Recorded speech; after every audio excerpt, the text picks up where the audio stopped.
யோக பவனத்திலிருந்து டாக்டர் புவனேஸ்வரி. பொதுவாக நம்மளுடைய உடம்பில் எல்லா பாகங்களும் நமக்கு முக்கியமாக இருந்தால் கூட இந்த உடம்பை தாங்குகிற இந்த கால்கள் இருக்குது பார்த்திங்களா, அதை நம்ம செகண்ட் ஹார்ட் அப்படின்னு சொல்லுவோம்.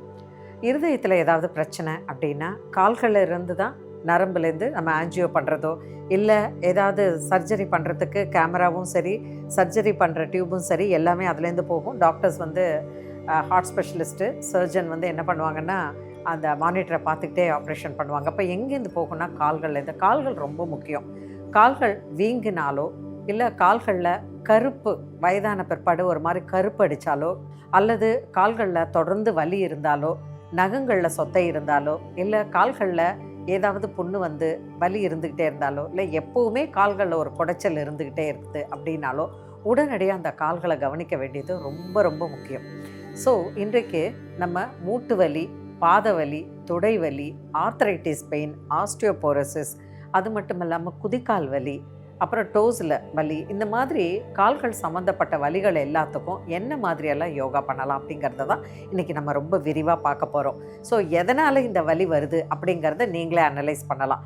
என்னன்னு பார்த்தீங்கன்னா, நின்றுக்கிட்டே வேலை செய்கிறவங்களுக்கோ இல்லை டிராஃபிக் போலீஸ் இருக்கிறவங்களுக்கோ இல்லை ஷாப்பில் நிறைய நின்றுக்கிட்டு ஜுவல்ஸு, ட்ரெஸ்ஸஸ்ஸு, துணிமணி இதெல்லாம் எடுத்து காமிக்கிறவங்களுக்கோ அல்லது ஒரு மாடியிலேருந்து இன்னொரு மாடிக்கு நிறைய பொருள்களை தூக்கிட்டு போகிறவங்களுக்கோ, இந்த மாதிரி போர்ட்டர்ஸ்க்கோ, இந்த மாதிரி நடக்கிறவங்களுக்கு, டீச்சர்ஸு, ப்ரொஃபஸர்ஸு, இவங்க நின்றுக்கிட்டு டீச் பண்ணுறாங்களே, இந்த மாதிரி இருக்கிறவங்க எல்லாருக்குமே கால்களில் வலி வரும், பிரச்சனை வரும். அது இல்லாத வீட்டில் இருக்கக்கூடிய பெண்களுக்கும் ஆஃபீஸில் காலை தொங்க போட்டுக்கிட்டே இருக்கிறவங்களுக்கு கூட பெயின் வரலாம்.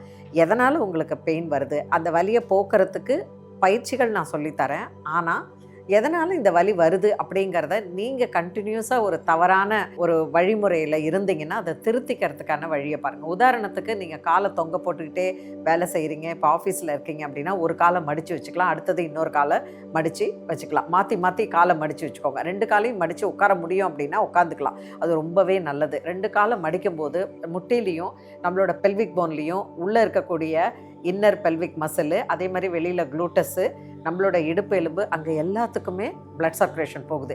எப்போ நீங்கள் உட்காந்தாலும், இப்போ நம்ம ஒரு மீட்டிங்கில் இருக்கோம் இல்லை வெளியில் எங்கேயாவது இருக்கோம், ஒருத்தங்ககிட்ட பேசிகிட்டு இருக்கோம், இல்லை நம்ம கெஸ்ட்டு வந்திருக்காங்கன்னா நம்ம காலை தொங்க போடணும், அவங்க எதிர்க்க நம்ம காலை மடித்து வைக்க முடியாது. ஆனால் நீங்கள் சினிமா தேட்டருக்கு போகிறீங்க இல்லை கண்டினியூஸாக 3 ஹவர்ஸ் வேலை பண்ணுறீங்க, தயவு செய்து இப்படி காலை மடித்து உட்கார்றதுக்கு பழகுங்க. என்றைக்கு நம்ம காலை தொங்க போட்டுட்டு உட்கார ஆரம்பித்தோமோ அன்னைக்கு ஆரம்பிச்சது நமக்கு பிரச்சனை காலில். ஸோ கால்களை மடித்து உட்காரும்போது நமக்கு பிரச்சனையே இல்லை. இப்போ உதாரணத்துக்கு சின்ன வயசுலலாம் பார்த்திங்கன்னா, என்னோடய காலத்துலலாம் யாராவது வந்தாங்கன்னா பாய் போடுவாங்க உட்கார்றதுக்கு, வந்தாங்கன்னா வாங்க அப்படின்ட்டு. வயசானவங்க தான் சேரில் உட்காருவாங்க, மற்றவங்களாம் டக்குன்னு காலை மடக்கி கீழே உட்காந்துருவாங்க. இப்போ தரையில் சம்மணம் போட்டு உட்கார பழக்கமே இல்லை. சரி, நம்ம இப்படி பேசிக்கிட்டே போனால் கால் வலி எதனால் வந்ததுன்னு நமக்கு நிறைய விஷயங்கள் இருக்குது, பேசலாம். இப்போ நம்ம பயிற்சிக்கு போவோம். என்ன மாதிரி பயிற்சிகள்லாம் பண்ணணும் அப்படின்னு பார்த்தீங்கன்னா, குயிக்காக உங்களுக்கு ஒரு 10லிருந்து 12 பயிற்சிகள் உங்களுக்கு நான் இன்றைக்கி சொல்லிக் கொடுக்க போகிறேன். இதை தினமும் நீங்கள் இந்த பயிற்சியை பண்ணிங்கன்னா உங்கள் இடுப்பிலிருந்து கால் வரைக்கும் இருக்கக்கூடிய வலிகள் மொத்தத்தையும் சரி செய்வதற்கான வழிமுறைகள் இருக்கும். என்றைக்குமே இன்றைக்கி பண்ணிவிட்டு நாளைக்கு வலி தீர்ந்துடுச்சின்னு சொல்லக்கூடாது, தினமும் பண்ணணும். நான் முன்னாடியே உங்களுக்கு சொல்லியிருக்கேன், என்னுடைய பயிற்சி முறை என்னுடைய ஸ்டூடெண்ட்ஸுக்கு நான் சொல்கிறது 2 வீக்ஸ், அதாவது 14 நாட்கள், 21 நாட்கள், அதுக்கப்புறம் பார்த்திங்கன்னா 48 நாட்கள், 90 நாட்கள் அப்படின்னு 4 வழிமுறை வச்சுக்கோங்க. ஒவ்வொன்றா கடந்துக்கிட்டே போய் ஒரு 90 நாளைக்கு ஒரு பயிற்சியை பண்ணிங்கன்னா அது உடம்புக்கு சரியான ஒரு தீர்வை கொடுக்கும், வலியை போக்கும் அப்படிங்கிறதுல சந்தேகமே இல்லை. வாங்க நம்ம பயிற்சிக்கு போகலாம். கால்களை முதல்ல நீட்டிக்கோங்க. நம்ம ஒரு பொசிஷன்லேருந்து இன்னொரு பொசிஷன், இப்போ உட்காந்துட்டு திருப்பி நம்ம கால் பயிற்சிக்கு வரும்போது காலை நல்லா அப்படி ஷேக் பண்ணி லூஸ் பண்ணிக்கணும். இப்போ 2 காலையும் தொடையும் இப்படி ஷேக் பண்ணிவிட்டு அப்படி பண்ணும்பொழுது ரத்த ஓட்டம் அதிகமாகும், உங்களுக்கு வலி இருக்காது, பிடிப்பு இருக்காது. இப்போ என்ன பண்ணுறீங்கன்னா, 2 கால்களையும் நல்லா பின்னாடி வெளியில் தள்ளுங்க. எப்போவுமே எந்த பயிற்சி ஆரம்பித்தாலும் ஒன்று கை விரலில் இல்லைன்னா பாதத்தில் தான் ஆரம்பிக்கணும். யோக பயிற்சி ஆரம்பிக்கும் போது கால் விரல்கள்லேருந்தோ இல்லை கை விரல்கள்லேருந்தோ தான் ஆரம்பிக்கணும். எடுத்தோன்னே கழுத்து, எடுத்தோன்னே இடுப்பு, அந்த மாதிரி ஆரம்பித்தா அதை பண்ணாதீங்க. ஸோ இப்போ கால்களை என்ன பண்ணணும், 2 கால்களையும் நல்லா பின்னாடி வெளியில் தள்ளுங்க.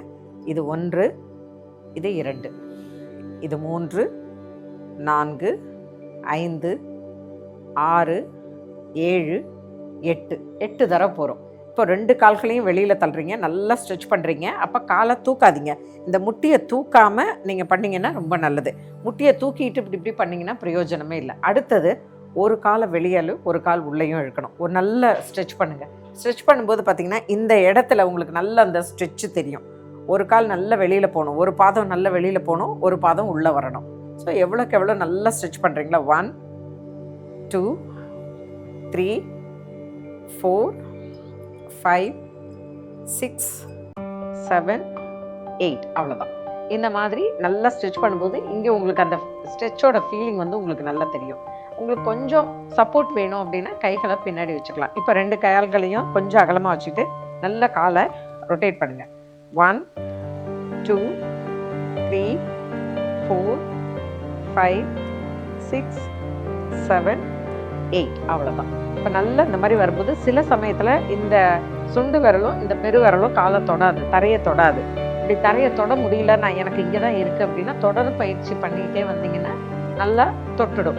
அதே மாதிரி பாதம் வந்து நல்லா கீழே தரையில் படிஞ்சு இருக்கிற மாதிரி பண்ணுங்கள். காலை இப்படியே தூக்கிட்டு இப்படியெல்லாம் பண்ணக்கூடாது. எப்போவுமே நம்ம பண்ணும்போது ஒரு விஷயத்தை பண்ணும்போது உழைச்சி பண்ணோம்னா அதற்கான பலன் வந்து நமக்கு நிச்சயமாக உண்டு. இப்போது 2 கால்களையும் சேர்த்து வச்சுட்டு நல்லா ரொட்டேட் பண்ணுங்கள். ரொட்டேட் பண்ணும்போது இதுவும் ரொட்டேஷன் தான், இதுவும் ரொட்டேஷன் தான். இப்படியே ஆட்டிக்கிட்டே ரொட்டேஷன் பாங்க, தப்பு அது. அதாவது கீழே போகணும், நல்லா இப்படி மேலே வரணும், திரும்ப கீழே போகணும், திரும்ப மேலே வரணும், நல்லா சுற்றணும், இப்படி இப்படி வரணும். இந்த மாதிரி பண்ணும்போது உங்களுடைய குதிக்கால்கள், நடுக்கால், திருப்பி டோஸு, ஆங்கிள், இந்த முட்டி, தொடை பகுதியிலேருந்து உங்களுக்கு அந்த இது கிடைக்கும், ஸ்ட்ரெச் கிடைக்கும். இப்போ என்ன பண்ணுறீங்க, 9 முறை இப்படி பண்ணிவிட்டு திருப்பி ரிவர்ஸு நல்லா ரிவர்ஸ் பண்ணுங்கள். ரொம்ப எளிமையானது, ஆனால் அதிக பலன் கொடுக்கக்கூடிய பயிற்சி இது. நல்ல காலை இப்படி பண்ணலாம். நீங்கள் டெய்லி குளிக்க போகிறதுக்கு முன்னாடி ஒரு 10 நிமிஷம் இதை பண்ணிங்கன்னா போதும். ஆனால் நமக்கு அதுக்கு நேரமே இருக்காது. மற்ற எல்லா விஷயத்துக்கும் நமக்கு நேரம் இருக்கும். ஆனால் உடற்பயிற்சி பண்ணுறதுக்கு மட்டும் நான் என்னோடய ஸ்டூடெண்ட்ஸ்க்கு டைமே இல்லை மேடம் அப்படிம்பாங்க. அவங்க என்ன பண்ணுறாங்க காலையிலேருந்து இரவு வரைக்கும் அப்படின்னு ஒரு லிஸ்ட்டு போட்டிங்கன்னா பாதிக்கு பாதி வேஸ்ட்டு தான் பண்ணியிருப்பாங்க. ஸோ இந்த மாதிரி கால்களை நல்லா ரொட்டேட் பண்ணுங்கள். கிளாக் வைஸு, அதே மாதிரி ஆன்டி கிளாக் வைஸ். வலது பக்கமும் இடது பக்கமும் நல்லா சுழற்சி 9 முறை சுழற்சி பண்ணலாம். புரியுதுங்களா? சுழற்சிட்டு திருப்பி காலை அப்படியே கொஞ்சம் ஷேக் பண்ணிக்கோங்க. எவ்ரி 2-3 மூமெண்ட்ஸுக்கு நடுவில் கொஞ்சம் காலை இப்படி ஷேக் பண்ணிக்கோங்க. அப்புறம் 2 காலையும் எப்படி கொஞ்சம் அகலமாக வச்சுட்டு விரல்கள் உள்ளே தொடணும், அப்புறம் வெளியே போகணும். கால் நல்லா ஓப்பன் ஆகணும், திருப்பி உள்ளே வரணும். உள்ளே வரும்பொழுது உங்களோட பெருவிரல் நல்லா தரையை தொடணும். வெளியில் வரும்போது இந்த சின்ன விரல் வந்து தரையை தொடணும். நல்லா இங்கே உள்ளே இப்படி வரணும், திருப்பி வெளியில் வரணும். அந்த மாதிரி. ஓகேங்களா? 1 2 3 4 5 6 7 8 அவ்வளோதாங்க. இந்த மாதிரி பண்ணும்போது நல்லா தெரியும் உங்களுக்கு. இந்த இடத்துல நல்லா ஸ்ட்ரெச்சு தெரியாது, இங்கேயும் நல்லா ஸ்ட்ரெச் தெரியும். அப்புறம் காலை சேர்த்து வச்சுக்கோங்க. காலை நல்லா சேர்த்து வச்சுட்டு இந்த விரல்களை எவ்வளோக்கு எவ்வளவு நல்லா அப்படி ஒரு நல்லா அப்படியே க்ரன்ச் பண்ணுற மாதிரி அந்த விரல்களை நல்லா அப்படி உள்பக்கமாக நல்லா அழுத்தி விடுங்க. நல்ல உள்பக்கம் அந்த விரல்களை அப்படி அழுத்தி எவ்வளோக்கு எவ்வளோ ஸ்டிச் பண்ண முடியுமோ அவ்வளோக்கு எவ்வளோ ஸ்டிச் பண்ணுங்கள். அடுத்தது இந்த காலால் இங்கே இருக்கக்கூடிய வஜ்ர நாடி, இதுதான் வஜ்ர நாடிங்கிறது. இந்த ஷூ போடுறோம் இல்லையா, லேஸ் ஷூவில் வந்து லேஸ் போடுற இந்த பகுதி இருக்குல்ல, இதுதான் வஜ்ர நாடின்னு பேர். நீங்கள் வஜ்ராசனத்தில் அந்த கால் பகுதி அந்த இடத்துல அழுத்தப்படும் பொழுது வயிற்று பகுதியில் இருக்கக்கூடிய சாப்பாடு ஜீரணமாகுது. அதனால தான் நம்ம யோக பயிற்சியில் 84 லட்சம் ஆசனங்கள் இருக்குது. அதில் சாப்பிட்ட பிறகு பண்ணக்கூடிய ஆசனம் இந்த வஜ்ராசனம். மற்ற ஆசனங்கள்லாம் சாப்பிட்டு பண்ணவே கூடாது. வஜ்ராசனம் மட்டும் சாப்பிட்டுட்டு பண்ணக்கூடிய ஆசனம். ஏன்னா இந்த வஜ்ராசனத்தில் இந்த பகுதியானது அழுத்தப்படும் பொழுது நீங்கள் சாப்பிட்ட சாப்பாடு நல்ல ஜீரணமாகும். அதனால தான். ஸோ நீங்கள் என்ன பண்ணுறீங்க, 1 நல்லா உங்கள் கால்களால் இப்படி அந்த காலை நல்லா எடுத்து விடுங்க. 3 4 5 6 7 8 அவ்வளோதாங்க. இதை அப்படி பண்ணிவிட்டு நல்லா ஷேக் பண்ணிக்கோங்க. இப்போ என்ன பண்ணுறீங்கன்னா வலது காலை எடுத்து உங்களுடைய இடது தொடை மேலே வைக்கிறீங்க. இடது தொடை மேலே வச்சுட்டு நல்லா இந்த காலை இப்படியே ப்ரெஸ் பண்ணுறீங்க. வலது பக்கம் இந்த காலை இப்படி பிடிச்சிக்கோங்க. ஏன்னா நீங்கள் காலை கீழேயும் போடக்கூடாது, இங்கே முட்டி மேலேயும் வைக்கக்கூடாது. கரெக்டாக உங்களோட தொடை மேலே வைக்கணும். தொடை மேலே வைக்கும்போது சிலருக்கு கால் இப்படி மேலே தூக்கிட்டு இருக்கும், அவங்களுக்கு கால் ஃப்ளெக்சிபிளாக இல்லாதது தூக்கிட்டு இருக்கும். அப்போ நீங்கள் என்ன பண்ணணும்னா கொஞ்சம் காலை இப்படி பிடிச்சிக்கணும். இல்லைன்னா என்ன ஆகும், கால் டக்குன்னு வெளியில் போக பார்க்கும். ஏன்னா அவங்களுக்கு ஃப்ளெக்சிபிலிட்டி இல்லாதனால, உடலில் நெகிழ்வுத்தன்மை இல்லாதனால. ஆனால் பண்ண வந்துடும். இப்போ என்ன பண்ணுறீங்க, நல்லா ப்ரெஸ் பண்ணுறீங்க. எத்தனை முறை, ஒரு 15 to 25 முறை. ஆனால் ஃபஸ்ட்டு டைம் பண்ணும்போது 15 தடவை பண்ணும்போதே உங்களுக்கு இங்கே பெல்விக்கில் கொஞ்சம் பெயின் இருக்கிற மாதிரி இருக்கும். பட் பரவாயில்ல, பெயின் இல்லைன்னா கெயின் இல்லை இல்லையா? அதனால் பண்ணுங்கள். அப்போ தான் உங்களுடைய உடம்பு ஆரோக்கியமாக இருக்கும். இந்த மாதிரி ஒரு 15 முறை பண்ணிவிட்டு காலை நல்லா ஸ்ட்ரெச் பண்ணிவிட்டு இப்போ இடது காலை மடிச்சுக்கி வச்சு இந்த கையால் நல்லா ப்ரெஸ் பண்ணணும். சில சமயம் உங்களுக்கு கால் இங்கே மேலே தூக்கிட்டு இருக்கு அப்படின்னா 2 கைகளையும் உங்கள் முட்டி மேலே வச்சு நல்லா இப்படி ப்ரெஸ் பண்ணுங்கள். இப்படி ப்ரெஸ் பண்ணும்போதே உங்களுடைய கால் இந்த தொடை பகுதியும் இந்த க்ளூட்டஸ் ப்ளஸ் இந்த பெல்விக் இந்த இடத்துல பார்த்தீங்கன்னா உள்சதை, நம்மளுடைய தொடையினுடைய உள்சதை பகுதியில் ஒரு ஸ்ட்ரெச்சு தெரியறது நல்லா தெரியும் நமக்கு. அப்போ நீங்கள் என்ன பண்ணணும், அதே மாதிரி இது பண்ணும்போது இந்த காலை இப்படி போடக்கூடாது, இந்த கால் இப்படி கீழே கிடக்கூடாது. கால் எப்படி இருக்கணும், ஸ்ட்ரெயிட்டாக இருக்கணும், நம்மளோட பேக்கும் ஸ்ட்ரெயிட்டாக இருக்கணும். அப்போ உங்களுக்கு இப்படி பண்ணிட்டு இருக்கும்போது முதுகு வலிக்குது அப்படின்னா ஆரம்பத்தில் நீங்கள் சுவத்தில் சாஞ்சிட்டு சுவருடைய சப்போர்ட்டில் நீங்கள் பண்ணலாம். சுவத்தில் சாஞ்சி இருக்கும்போது எப்போவுமே பேக் ஸ்ட்ரெயிட்டாக இருக்கும். ஸோ அந்த டைமில் நீங்கள் பண்ணிங்கன்னா ஈஸியாக இருக்கும். இந்த மாதிரி இந்த பக்கம் தொடையில் ஒரு 25 முறை பண்ணிவிட்டு கால்களை நீட்டிட்டு நல்லா ரிலாக்ஸ் பண்ணிக்கோங்க. நல்லா ரிலாக்ஸ் பண்ணிவிட்டு காலை மடக்கிட்டு வைங்க. இப்போ என்ன பண்ணிங்கன்னா இந்த தொடை பகுதியில் இன்டர்லாக் பண்ணி காலை பிடிச்சிக்கோங்க. பிடிச்சிட்டு இந்த காலை மடக்கி 1 2 3 4 5 அவ்வளோதான் இறக்கிட்டு திருப்பி அதே மாதிரி இடது பக்கம். எப்போவுமே வலது பக்கம் எத்தனை முறை செய்கிறோமோ அதே இடது பக்கமும் செய்யணும். இது பார்க்குறதுக்கு கொஞ்சம் ஈஸியாக இருக்கிற மாதிரி தான் இருக்கும், ஆனால் பண்ணும்போது தெரியும் உங்களுக்கு கொஞ்சம் கஷ்டமாக இருக்கிறது. ஓகேங்களா? அப்படி பண்ணிடுங்க. அவ்வளோதான். இப்போது 2 கைகளையும் வச்சுட்டு வலது பக்கம் மடிச்சுட்டு திருப்பி தூக்கி வைக்கிறீங்க, இடது பக்கம் மடிச்சுட்டு தூக்கி வைக்கிறீங்க. 1 2 3 4 வைக்கும்போது இங்கே வைக்கக்கூடாது காலை. இந்த இடம் வந்து கரெக்டாக உங்களுடைய தொடைப்பகுதி உள் தொடைப்பகுதி கிட்ட வரணும். இங்கே வச்சுட்டு அதுக்கப்புறம் வரணும்.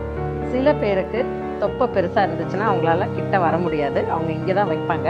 பட் கொஞ்சம் பக்கத்தில் வைக்க பாருங்கள். ஓகேவா?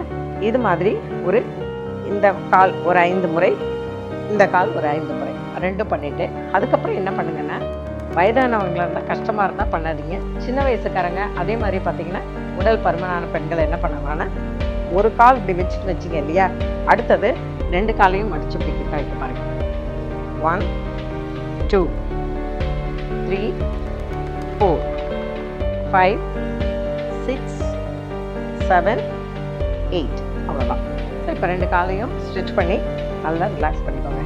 இது பண்ணும்போதே உங்களோட பிரெத்து வேகமாக போகிறது தெரியும். அப்போ நீங்கள் என்ன பண்ணணும்னா, உள்மூச்சு இழுக்கும்போது மூச்சு இழுக்கும்போது வயிறு இங்கே காலை கீழே வச்சுக்கோங்க, மூச்சை விடும்போது கீழே கொண்டு வந்துடுங்க.